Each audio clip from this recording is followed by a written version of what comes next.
Welcome.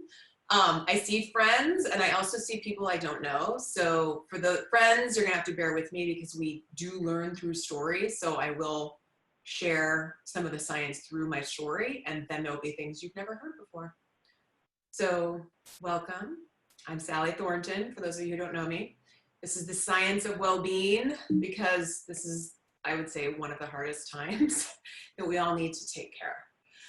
So we're going to learn through story. That's how our brains are wired, and talk about the science as part of the story. And there's two sections. So it's going to be what we can control, and then how, because we're social creatures, how do we think about this for teams?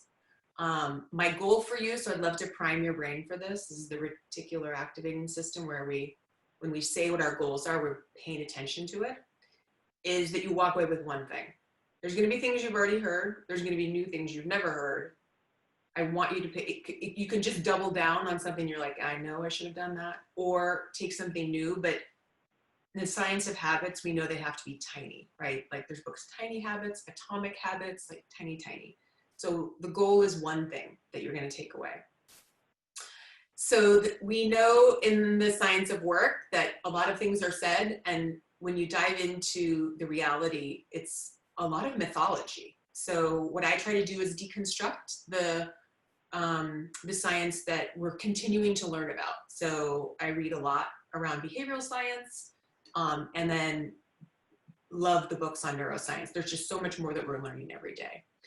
And why do I care about this?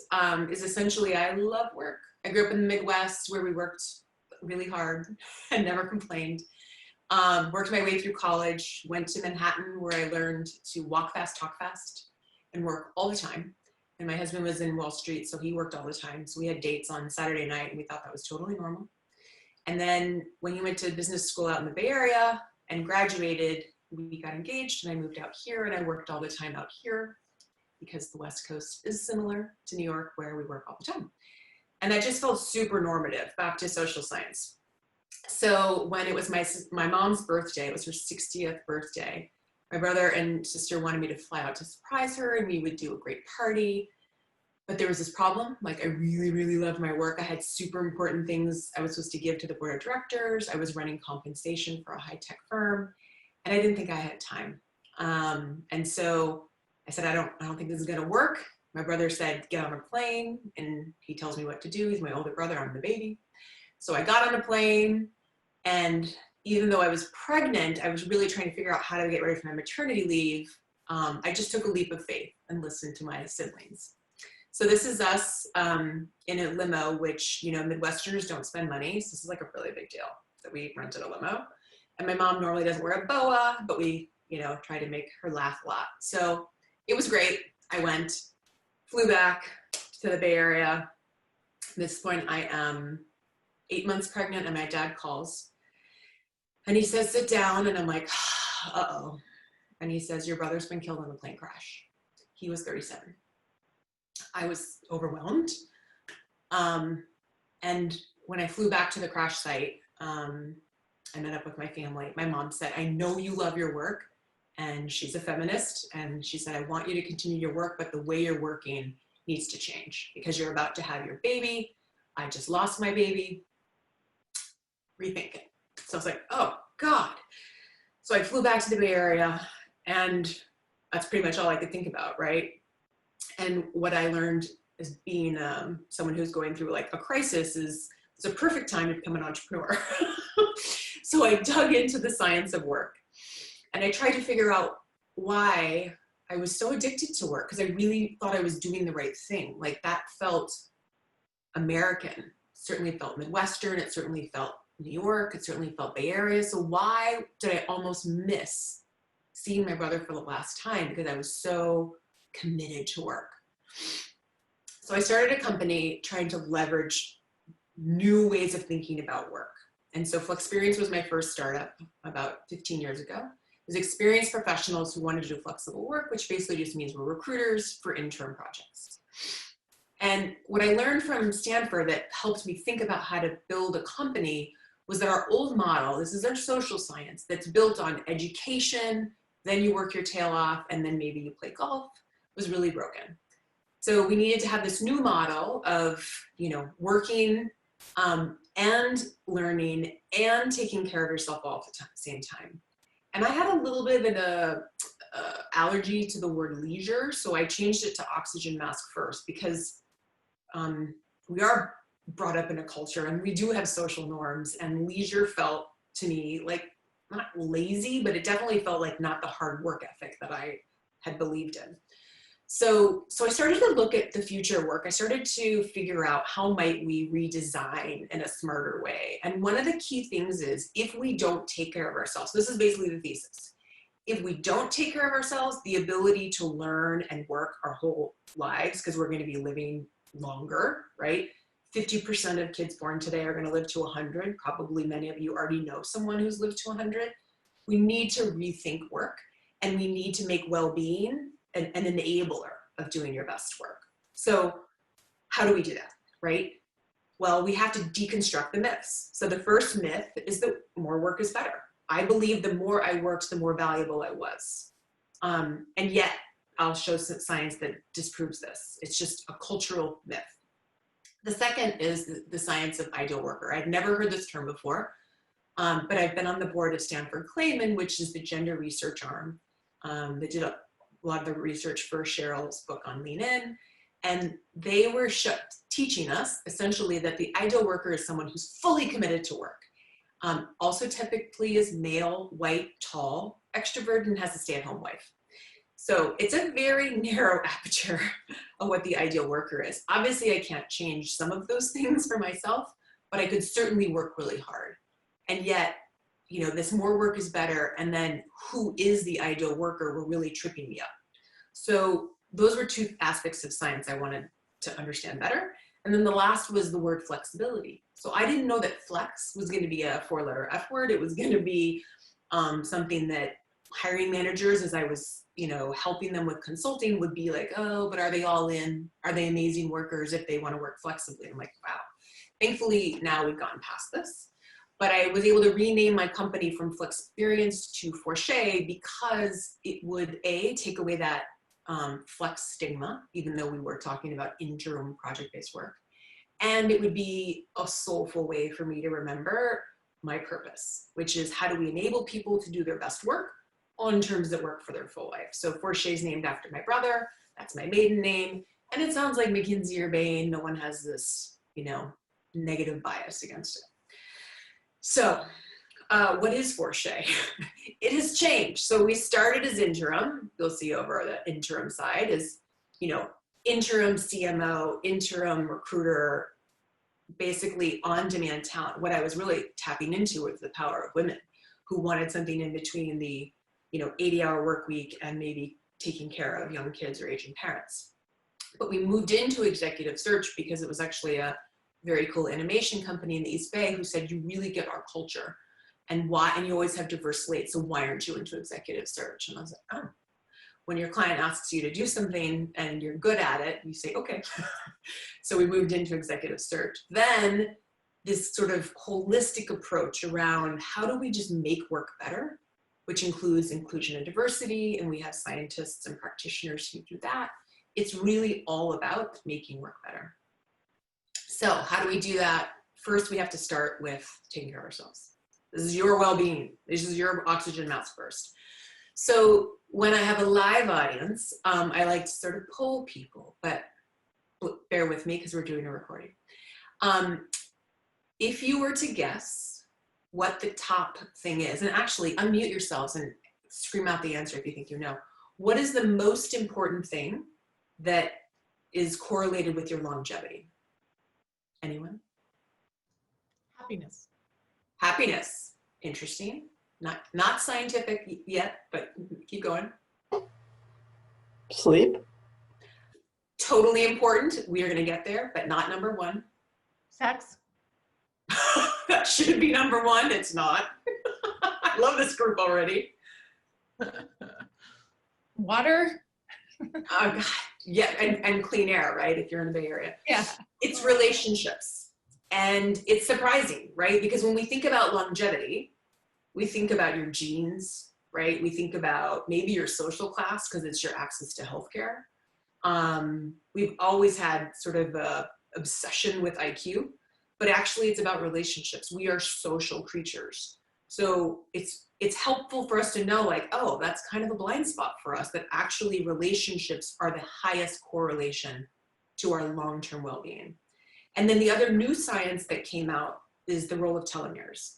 And this was a Nobel Prize given by 2 women scientists on essentially telomeres are the end of your DNA strand that are kind of like your shoelaces. So you know how your shoelaces have a little plastic piece? So telomeres are essentially what hold the end of your DNA strand from fraying. And it has a certain length when you're born, and it shortens over time. And what they found in this science was the shorter the telomere, the higher disease and negative, essentially, health outcomes you have. And basically, it's kind of like your biological age, right, versus your chronological age. It's fascinating. So understanding what shortens your telomeres is really important, because it's literally giving us feedback on our longevity and our health, because we want to avoid the age-related diseases. How do you do your best work when you're suffering through a lot of things that we could avoid? And again, remember, we're living long, so we need to think about these things with a bigger aperture. So it's not surprising that sleep, exercise, and meditation are the top 3 things that, from a science perspective, enable your brain to do the best work. But socially, we have to take the neuroscience and then realize that socially, we don't love that stuff, right? If you sleep a lot, and I take a nap every day, and when I give these talks to live audiences where we can have a lot of back and forth, people are like, you take a nap every day? There is just a social stigma to what? And yet NASA has, experiments that show that this works. Same thing with exercise and meditation. We feel socially like these things, like that life is zero sum, and that these things take away from us being dedicated, ideal workers, because more work is better, but it's actually the opposite, right? So the neuroscience is clear that when we sleep, it helps you do all of the things that your brain needs to do that make us have higher quality work, which is the point. Since none of us are on an assembly line, it's the quality of our work that matters, not the quantity. Okay, that's really important to think about. Also, when we look at the future of work, we know that creativity is the most important differentiator, right? Robots are taking over anything that's automated. Creativity is what makes us human. So having divergent thinking is critical. And yet, right, if I take a nap, it feels like a wasted opportunity for productivity. Does anyone know the number of hours that's minimum for your brain to do all of this work? How much do you need to sleep at night? 7 hours? Nailed it. Thank you, Danielle. Okay, the systems approach of immunology I've added in here because of COVID. So when we do the things that we know our body needs, our immune system is stronger. When we short shrift things, not only are we short shrifting the telomeres, but we're short shrifting the short-term issues that we need to think about from our immune system. So really pay attention to that. Again, if you get sick, how are you doing your best work? I gave this talk last week to 900 people globally at a music company. And one of the questions that came in was, how do we just focus on getting stuff done? Like, why should we focus on well-being? And it's, how do you get stuff done when you're sick? How do you get stuff done when your brain is foggy, right? So it is a shift back to neuroscience versus social science. Okay, so what can we control is the most calming thing your brain likes to focus on. Your brain gets really nervous about all the things it can't control, which is a lot of what's going on in the world right now. So focusing on what you can control calms the brain. And let's talk about a few of those tactical things. So first of all, time is not zero sum and it's not equal, right? So I want to talk about some of the hacks because I want to think about these too. I want to have as much calm time as I can, and also I'm hyper productive. Remember my story, I love to work. So I have this internal conflict. And so I want to be really, really smart about how I use my time and how I think about time. So here are some of the hacks that are based on science. The more that we have a daily routine, the more you've put things in your automatic brain versus you're exhausting yourself in your prefrontal cortex. So the more you have a schedule, it's lightweight, and you know what's going to happen and you know what your priorities are, the less your brain's having to cycle on, well, should I do this or should I do this? Oh wait, someone asked me to do this, you know? That's more exhausting. Obviously, we need to have some adaptability and flexibility in our days, but the more you can have a routine and write down, like, what are the most important things to do today? 1, 2, 3 things. So that goes into the daily priorities. We talked a little bit as we started about when you have a goal. So for this session, my goal for you was one new thing that you're going to do to support your oxygen mask first.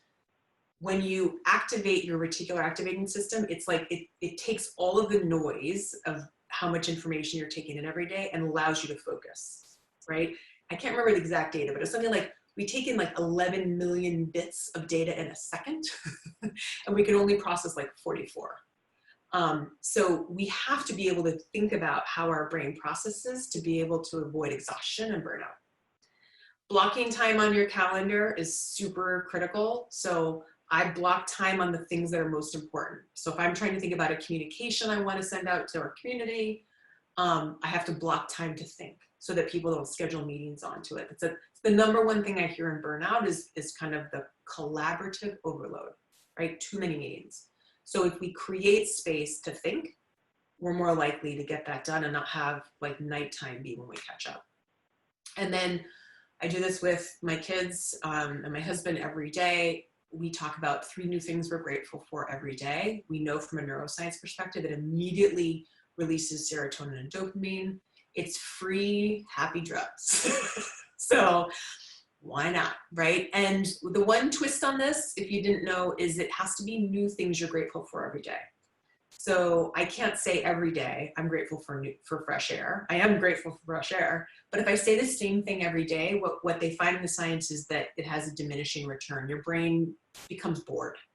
So when you see 3 new things every day, and it's a twist on it, right? So it's I have fresh air and we're in a red flag zone and so far so good in terms of fires, right? That's very specific. I'm very grateful for today my back doesn't hurt from tennis. Like you get really specific, that's when your brain loves it and gives you that boost. And it's available to you anytime. So if you're in a place where you don't feel great, if you move to gratitude, it's like instant medicine. Okay. Decision fatigue is fantastic science that, again, is sort of things that we think we're incredibly logical, but we're not. We're actually very emotionally driven, and it correlates to how much we've eaten. So one of the things we've seen in some research is that we're the most creative in the morning, and after we eat, we're open to new ideas. So that's open to eat after breakfast, open to eat after lunch, maybe you have a snack mid-afternoon.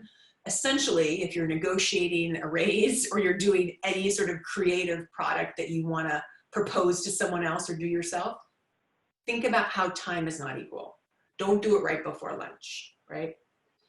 I talked a little bit already about NASA, but this is so great because most of our jobs, it's really hard to say like, I did higher quality work after my nap. Like it feels like more of a feeling. Whereas NASA was able to actually quantify that when their astronauts took naps, the quality of decision-making went up, right? So the performance level was higher when they took a nap. We know also that 90 minutes is probably as long as we can go. So when I'm doing Zoom calls with bigger groups and we want to do a lot of breakouts and Q&A, it's really helpful to know the brain can't really focus more than 90 minutes.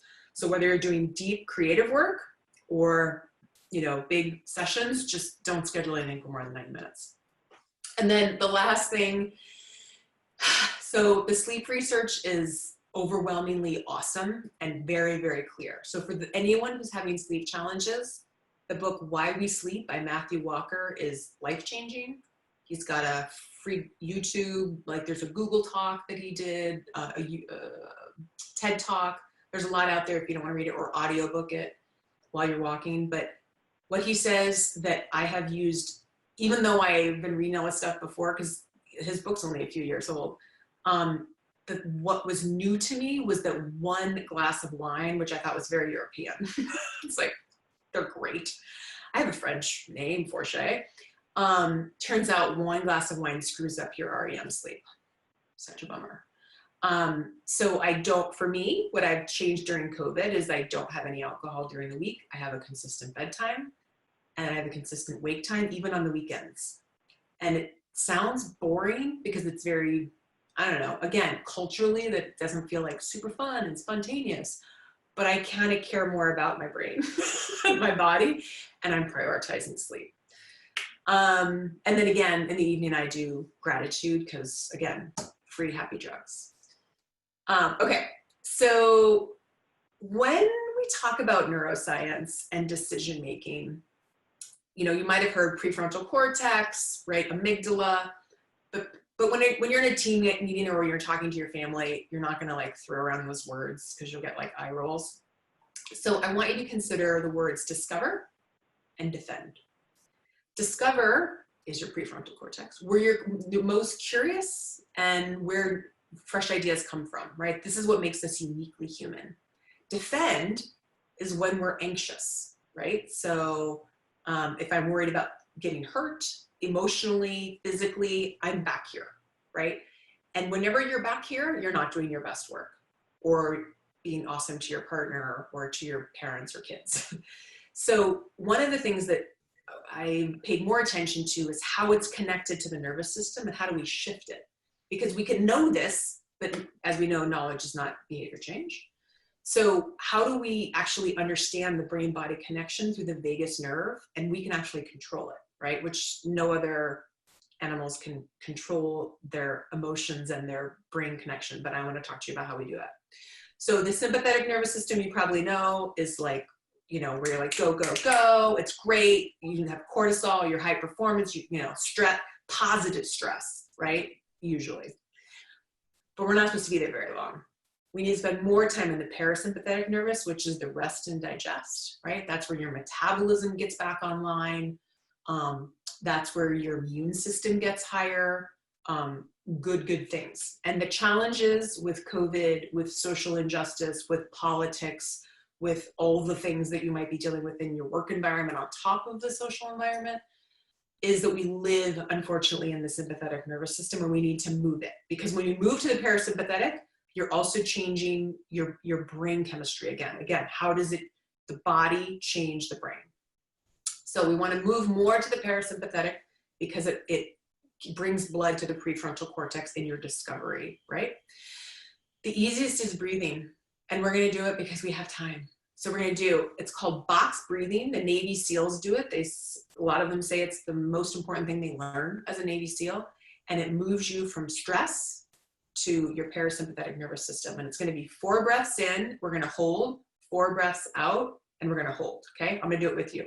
So breathe in, 1, 2, 3, 4. Hold your breath.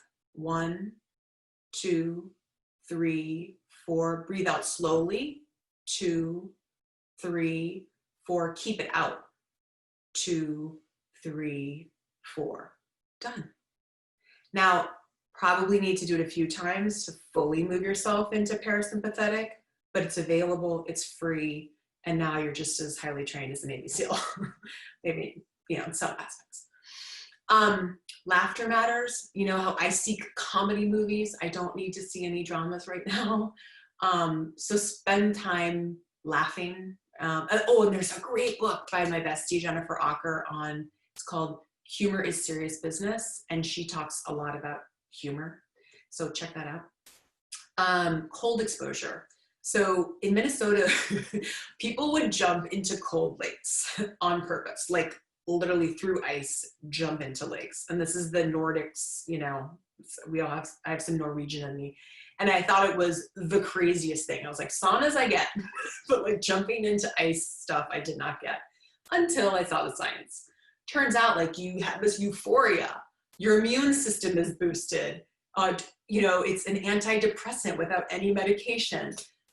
So a lot of scientists in the field of study around depression actually only take cold showers, which sounds really difficult. But if that's something that you want to focus on, it's available to you, and again, free. So we think we're logical, and a lot of times if ourselves or our family members or our team members are procrastinating, we kind of socially judge them, like, why are you procrastinating? And what I loved was this was shared by, I think this was shared by Adam Grant, but basically I just read a lot of smart people who do research, and what they said was it's about emotions, right? It's actually avoiding something. It could be just that you're bored and you don't want to do it. It could be that you're afraid of something, right? Could be that you feel inadequate about something. Like there's a lot of reasons you or someone else might be procrastinating. And it's important to sort of tune into the fact that we're actually more emotional than we are logical. So how do we regulate these emotions, right? So let's say we've done the breath work, we're in our parasympathetic, but we still have a lot of feelings. And that's actually okay. There's like another book, I love these books, called Permission to Feel by I think it's Barnett out of Yale. And he basically says, hey, when we're growing up, we did not learn emotional vocabulary, but actually when you see an emotion and you can name it, it calms your brain. Meaning, if I say, I'm anxious about COVID, we need to fly to see a family member, how am I going to deal with it?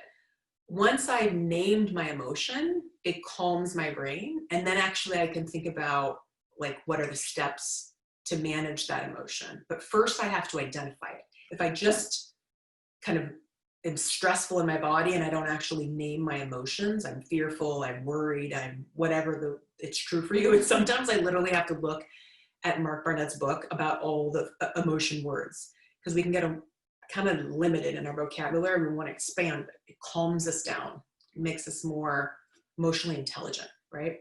The second is just reframing things. So if we look at and say like, oh, COVID has so many downsides, I heard a lot of people reframe, and there's some good, right? So recognize what the down is, name it, and look for the good, and that helps your body emotionally regulate.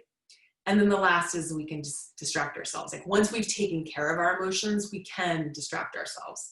The easiest thing for me is going for a walk. Like it's the easiest way for me to regulate my emotions and get stuff done, because I like to listen to podcasts or call a team member. There's so many good things. So this is kind of the full range of how to regulate your emotions. I wanted to give you the highlights, but all of these things, I want to say I pretty much do. I talk with friends, I exercise. I do this 5-minute journal that's really, really short. But all of these things really matter. And during times of acute stress, again, keep those telomeres long, play the long game, because the science is clear. Okay.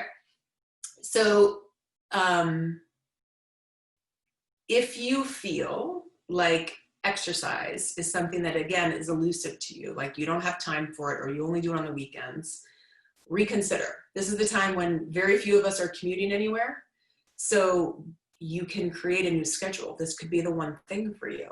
How might you incorporate more exercise? Because not only do we know about that from a telomeres perspective, that that's going to increase it, but it also directly impacts your work, right? So your mood goes up, your motivation goes up. I almost want to say, like, don't allow yourself any excuse not to do it, because it benefits your whole thing. They call it a Keystone Habit. Like when you do that one thing, like many things happen. So again, not thinking about time as zero sum, but you're either in growth or decline, right? So if we spend time on well-being, we spend less time taking care of things that are not as fun, like illness. So I would love for you to have this new visual.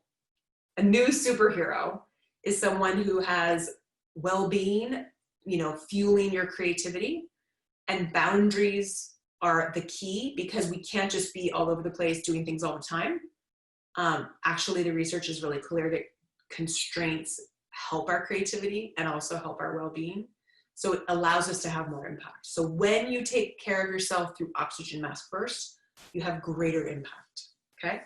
So let's talk about how that works on it from a team perspective, because you might be totally evolved and you're like, I've got this, like I'm sleeping and I'm exercising and I'm meditating, all the stuff. And then you're on a team where that's not the norm, right? So that was me, remember, working all the time in my startup or in New York when I was working for a consulting firm.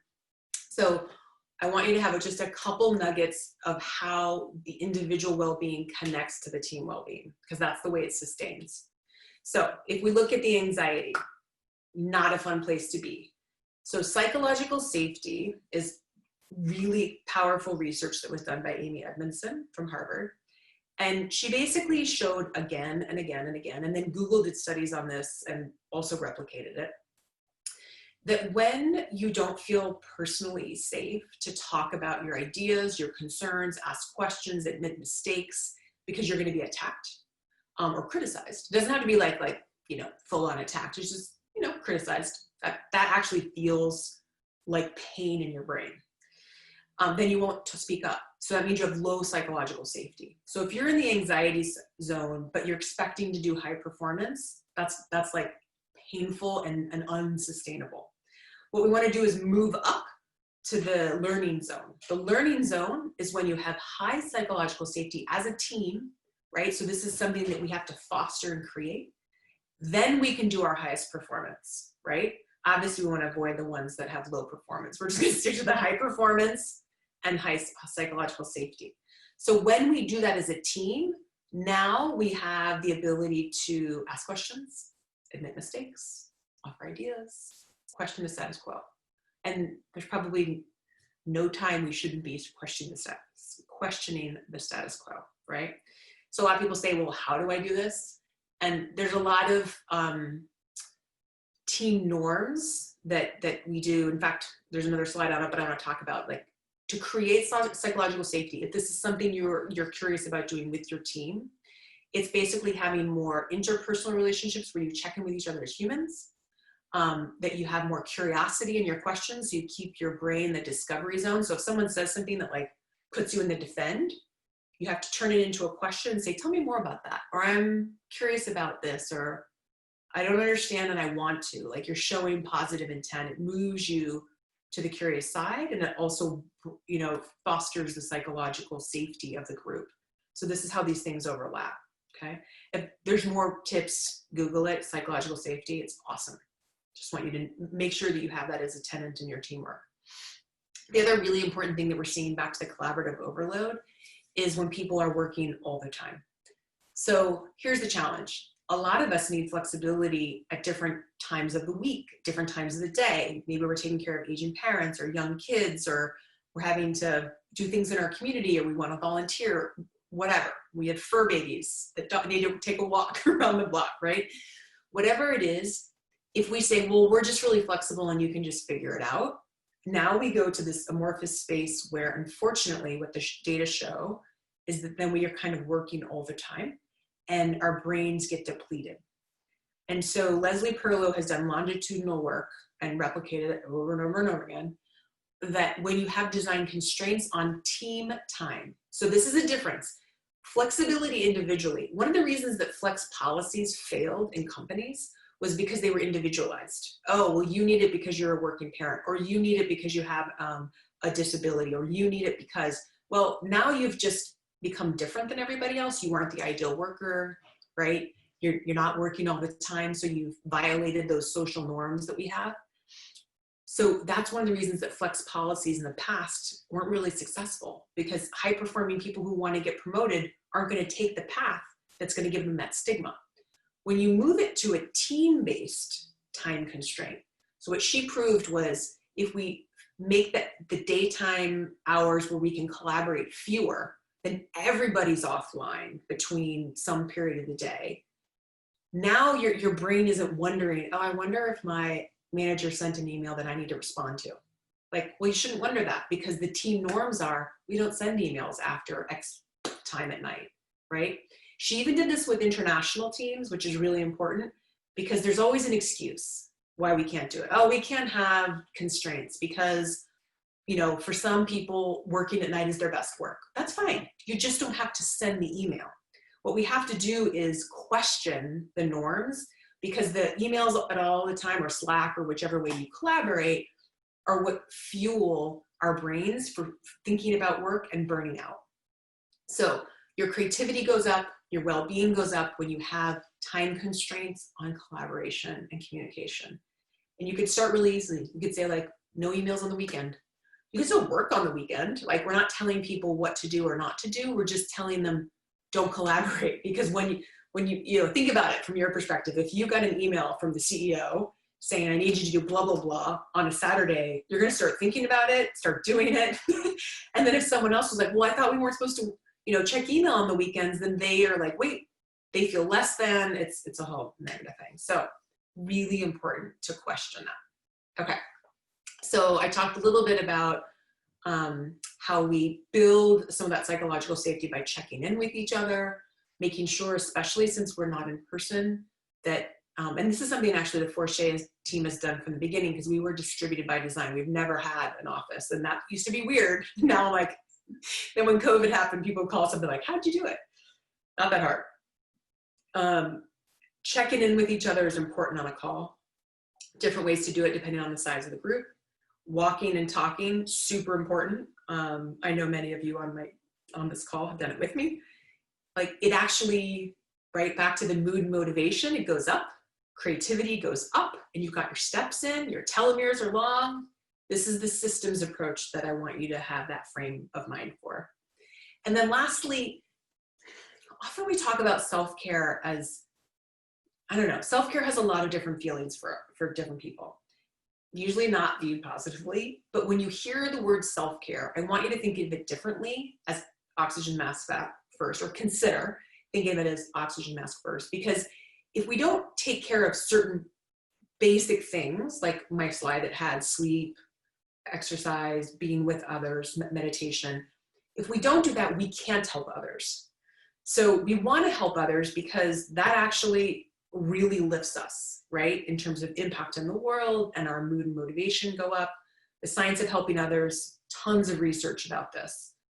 And yet, if we do that without taking care of ourselves, right, that's when it goes negative, when we are so other-oriented. And I see this a lot with nonprofits and socially minded groups that are so driven by the mission, but then it can come at a cost to their well-being, and then they burn out. Well, it's so much harder to help your mission when you're burned out. So this is the cycle I want you to reconsider, that when you do those things, those oxygen mask first things, then the science of helping others is at its best, okay? So here's Jennifer Acker, for those of you who don't know how to spell it, The Power of Humor. She's got a great book. And it's just a better way to live, right? Why not? And include it in your work. Make sure that when you're talking with your team and you're talking with your family, that you're really thinking about how humor can fit in. So I have another talk that's much longer that for people who have seen that, I think it's important to remember, like, we need to thread through our learnings, not just have a bit of information here and a bit of information here. So this is my way of threading through for you. For those of you who've already seen that talk, I want you to take a mind picture of this and think about, if you've tried one thing and it fell off, how might you bring it back? For those of you who haven't seen my prior talk, it's on YouTube, it's free. It's called Women in Product. It was for a group of executive women who run product groups at tech companies. So it was more specifically geared to women and mostly mothers. So it's important to know some of these hacks, because I have tried all of them. And you can't do them all at once, but it really does work. For today, here's the slide. So this is what we talked about for today. I'd love for you now to take a minute and write down, because it's moving your brain from listening to activating. Write down one thing that you're going to do that either you've heard it, or if you haven't, nothing's spoken to you, just take a second to look for what's one thing you're going to do differently. And if anyone has their mute off and wants to just share one thing, I would love to hear a different voice.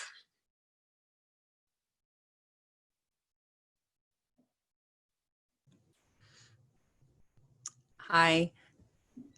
As far as how you start your day, not picking up my phone immediately is, I think, a good start. But maybe, filling in that 5-10 minute gap with at least meditation music, so that if I can maybe next step actually do a meditation, that would be great. It's huge. And it's interesting because, so my daughter does that music because she wants to lift her spirits in the morning, and sometimes she struggles with like bad dreams. It's interesting too how many people who are productivity kind of gurus talk about meditating first. And it's like, it's interesting because you wake up and you think I'm refreshed, right?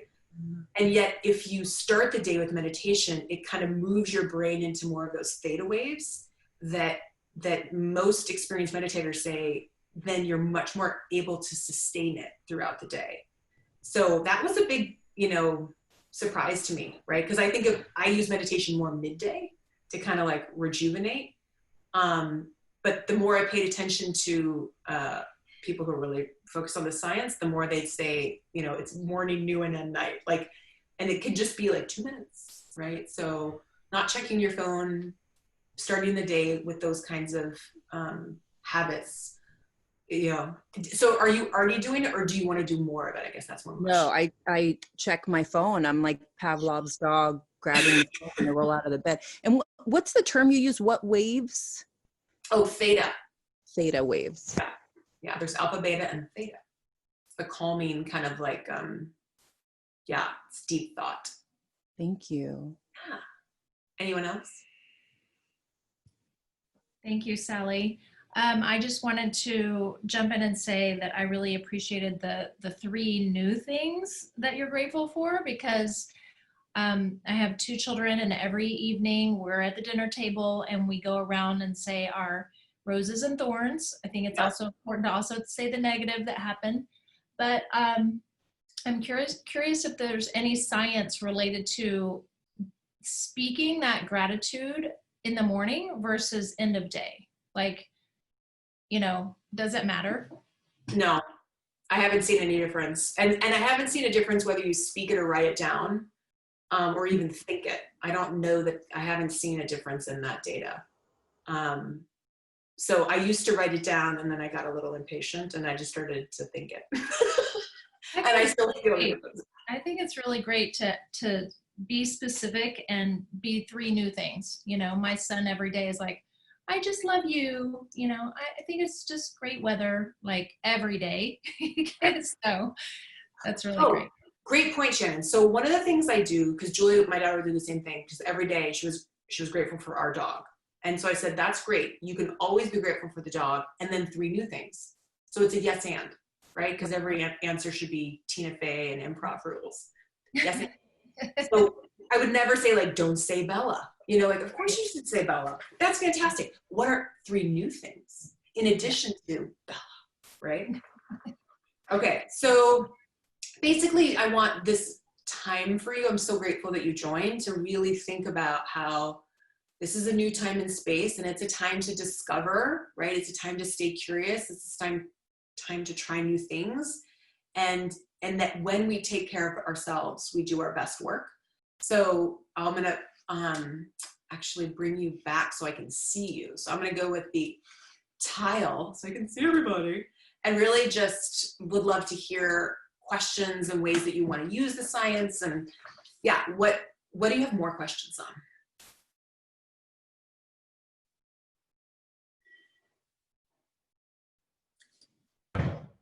Sally, I would like to hear more about boundary setting. Individually or team-wise? For me, because somebody always needs me. It's either my team or my friends or my daughters or my dog. And I just like, it's not as cliche as not being able to say no. It's that gender thing in a little bit of a way that when I say no, people think I'm being selfish. Like the other day, I told somebody I couldn't meet this week, and she goes, let's just do it after the holidays. I'm like, it's October 15th. I didn't say I couldn't talk to the holiday or after the holidays. So. Right. So here's the thing. No one really knows what's going on in our lives fully, right? So our family doesn't fully understand our work life. Our work life doesn't understand our family life. No one understands how much we're doing in the community unless we try to put it all on Instagram, which is a hot mess. So I would say there's something called the positive no, positive priority, where you honor someone's request with positivity. Like you meet their requests not as a no, but it's called like a positive no. And you basically say, I hear you. Like when someone feels that you hear them, they calm down. oh, I would love to do that. Let me think about it. And don't make a follow-up later. I'm still going. So let me think about it. What I'm really wanting to do right now is whatever, like I'm focused on a research paper or whatever. Like you can give them essentially a little bit of context to your fuller life because they only have context to one element of your life, and say, I really want to do that. And I'm wondering if we can do it later, or I'm wondering if, to your point, like, or can we revisit this in a month? Because I think it's possible, but I just don't know. And I don't want to say yes and let you down, right? So it's just giving people acknowledgement. Yeah. That's the number one thing that will calm them down. And then not putting yourself on the hook for it later. One of the biggest mistakes we saw in the research was people who would say, I can't do that right now, but like in a month. And what ends up happening is that you're just pushing the work to another month, and it's a snowball. So it's definitely, we want to avoid checking with me in a month as the answer, unless that's genuinely the answer for you.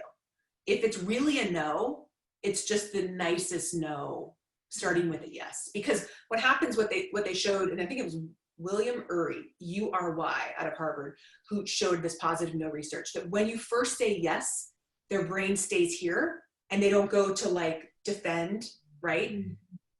So once they're there, they can hear you better, even though you're going to get to essentially that it's a no. Does that make sense? Yeah, and it sucks but my kids aren't home anymore because I always use my kids. My daughter needs help with her homework. My daughter's sick and now they're off of college. So I'm like, gosh darn it, I just lost my two best excuses. Well, I will say, as a child who still has parents, I'm an old child.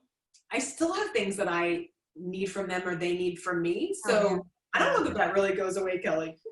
No, they need me, but it just feels weird. So like, wait, aren't your kids in college? I'm like, yeah, but I still need to prep her for her career fair tomorrow because she's freaking out. It's online. Yeah. And you don't have to go into the detail. I know. That's my problem. Yeah. Well, I mean, I share that with you because I've struggled with it too, right?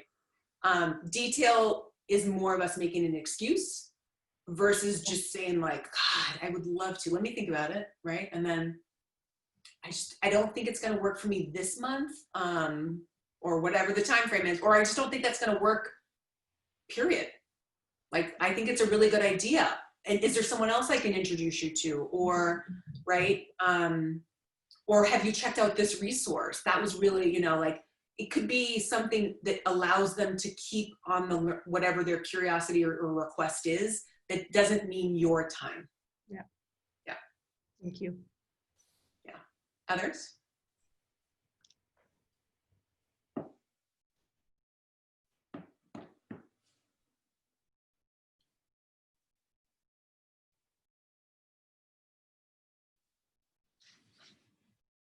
Christina, are you there? I see your headshot. I just want to hear your voice if you're there. I am here. Okay, what's your one thing? I'm going to call you out. Okay. Because I've only known you a decade. Yeah, nice to see you. I was thinking I so appreciated this because it's very tactical, specific things to do, and even kind of bite size, right? If you're trying to do something big, it's just going to be hard to ever get going. I am a sleeper. I'm also leaning into naps, so I feel good about that. And I've stopped and started gratitude a couple of times because I think you may have gifted me that wonderful journal. Yeah. So I feel like I need to start gratitude a little bit more, and meditation. It's a habit I just haven't got to stick. And I think I need to lean into that. So those are the two things that I'm going to be thinking about, as well as sharing this with my team, honestly. So I don't know if you're going to share the recording, if you're comfortable doing that, but I definitely want to pass this along to my team to make sure they stay healthy themselves and that we as a team can continue to be high performing. Yes. So yes, that is one of the reasons we recorded at this time. And I was just realizing, oh, Impossible's doing a watch party. So 1 equals 17. All right. I would love to hear anything from the Impossible team party. Hey, Sally, Malika from Impossible Foods hosting the watch party. Let's see, Impossible, if you want to drop anything in the chat that you learned. We had some commentary going on. 2020 is shortening my telomeres, so a little bit of that. But I was really surprised about the nap research, actually. That's something that is kind of hard to do during the 9-to-5 workday in person, but remote is definitely a great kind of hack to stay productive, even especially as extroverts. If you bounce off other people's energy, but you don't really have that in the office, a nap could do the trick. 1000%. We also had a question. Will yeah, we be getting the recording? Because there are a couple of people that had to drop off, but they really want to see it. Okay, awesome. Yep. Thank you. Yep. Yeah, I mean, we're all in this together. So David wrote that he feels sleepy after. So I do too. So a lot of it depends on what you eat. Hate to say it, but if you eat Impossible Foods, you're gonna feel great. So the more that we eat protein and vegetables, the less we feel sleepy after. The more that we have carbohydrates, the more that we feel sleepy after. In fact, sometimes it literally takes me out. So consider different fuel at different times, right? So if you love carbohydrates, maybe try closer to dinner time versus lunchtime, and especially breakfast. Then definitely start your day with protein for breakfast. Okay, David, I'm curious which quote you love. Oh, is it the one about focus on your well-being or you're going to be sick? That tends to be the one. Okay. Do you have any other questions, David, while I'm on your comments? Yep. Can you hear me? Yeah. Yeah. Oh, I could. Oh, my video is not coming up. Don't know why. It's okay. Let's see what I can turn it on. Anyway, give up. Yeah. So thanks. It's fascinating, and yeah, I was actually quite surprised at that eating thing and. That carbohydrate, that makes sense because I'm a big carb fan. I love my pasta and my bread, so I'm gonna revisit that again. One thing that Penny just dropped today is about taking a walk and doing either taking calls or listening to a podcast while you're doing that, because I was actually doing exercise in COVID or here in Melbourne. We have the world's longest lockdown, and it's still going, well over 100 days. But yeah, it's I was actually reluctant to do walks because it kind of feels unproductive. Also, I'm taking an hour outside of work to go and do something, just but I was just thinking, the penny just dropped just then. Okay, I can actually do a walk, maybe listen to a podcast or something like that while I'm doing it. And it's still productive. Yeah. Yeah. So that's fantastic. It totally is, and it's it actually goes into the next question that threw up in the chat, which is where nature fits in. So I tend to be again sort of obsessive about productivity. So I wouldn't walk without my AirPods, where I'm like either talking to my family, talking to a team member, or like a conference call, or listening to a book. Like if I didn't have my AirPods, I almost got anxious. But the research on nature is that even if you look at nature, and it can be fake nature, this is what's so fascinating about the research. So I do have a view of nature from my office, but even if you don't, and you have a picture of nature in your office or wherever, and you stare at it, I think it's as little as 3 to 5 minutes, your brain calms down, right? And we know that, and we know that the Japanese have, Japanese have something called tree bathing, where when they're in the trees, like they know it changes your literally your body and your brain. So the power of nature is absolutely like scientifically proven. And so when I don't have my AirPods perfectly charged and I can't be highly productive, I'll just do a short walk and pay attention to nature and kind of have it be a walking meditation. And then I know that when I come back, and that could just be a 10-minute walk, by the way, like doesn't have to be huge. That's the other thing that, Christina's point around like small, tactical, practical things. It isn't going to the gym we can't go to the gym. It isn't like an hour and a half workout.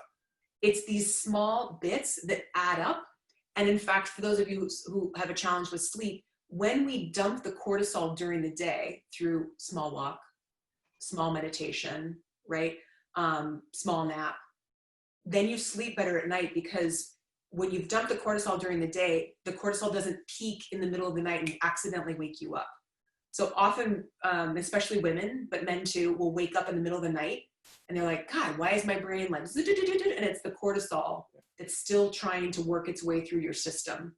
So how we spend our days, what we eat, how we feel, right? How we move, how we process our emotions changes how we sleep. So your day is perfectly reflected in your night. So if we have a chaotic day, it's really hard to have a good night's sleep. Okay. One thing I did want to ask, this COVID thing has actually, caused like a compression of meetings, right? Meetings used to be an hour or half an hour. Now they're like 15 minutes. Recently, they're even 5 or 10 minutes. And we used to go through a day with maybe 3 or 4 or 5 meetings. Now it's actually quite common to have a 10 meeting day or something like that. Right. It just feels exhausting, after a while. How do you manage that? I mean, how do you? Yeah. So that's a little bit in that collaborative overload category. So 2 things that I do. One is I block my calendar for the time that I need to think or do work, so that if people have access to my calendar, because I do share access to my calendar to team members, they can see it's blocked. And so that helps. The second is within your team, how do you change some of the norms? So can you shorten meetings? Like most meetings, the default used to be an hour before COVID. Now most meetings default seems to be 30 minutes. 15 minutes even sometimes now. Right? Yeah. So, and then also figuring out how much can be audio versus video. So the science is actually pretty clear that audio has a lot of advantages. So video is exhausting for introverts. It's also, I'm an extrovert, it's exhausting for me. You tend to be managing, a lot. Your brain is having to think more. And so if you can go to audio, you can actually hear the tone of their voice. You can pause more. So sometimes we think, we get way more information on video, but the research actually is the opposite, that audio tends to actually have higher emotional acuity and also lowers our exhaustion. So more often I will ask clients and team members, to the default be audio, unless there's something we want to collaborate on or do screen share or whatever, so that at least half my day is audio and versus video. Thanks. That's a really good tip. Yeah, good questions. Well, I know we're at time. I'm happy to stay a couple more minutes for any questions, but I guess my hope is that we just stay a learning community together. So I'd love to hear what you're practicing, what's sticking for you, what you have trouble on. The whole point of me doing this kind of work is I want it to be a virtuous cycle, right? When I hang out with people who are taking care of themselves, I'm better at it, right? You heard my story. I'm a little bit of a shit show. So I want us to be in this learning community together and continuing to practice and share science and hopefully do your best work on terms that work for your full life. Thank you for joining. Thank you, Sally. Really wonderful. you. Good to see you. Good to see you too. Successful weekend. Thanks, you too. I like your background. I don't know why you were on no video. It's great. So this is my office. I went into my office and took a picture and I've made it my background. That is perfect. Oh my God. Wow, brilliant. I had to remind myself that I was back at work this week because I was on vacation last week. I'm so glad you were able to make this one. Me too. Really, really good to see you. Awesome. Well, I'll share the video. Thank you. Thank you. Buy Impossible Foods. I love your food. I don't fall asleep. Good. Lots of protein. Right? Yeah. And the planet and some other things. The other things too. Yeah. Thank you. Thanks, Al, so much. This was great. Let me know what you do with it. I sure will. I'm Molly Rosen's friend that introduced us a couple of weeks ago. Great to see you. So nice to meet you in person. This was truly wonderful. I can't wait for the, are you going to send the deck along too? Sure. Okay. I'm gonna forward it to friends. Thanks so Okay. much. Nice to see you. Good to see you. Bye. Bye.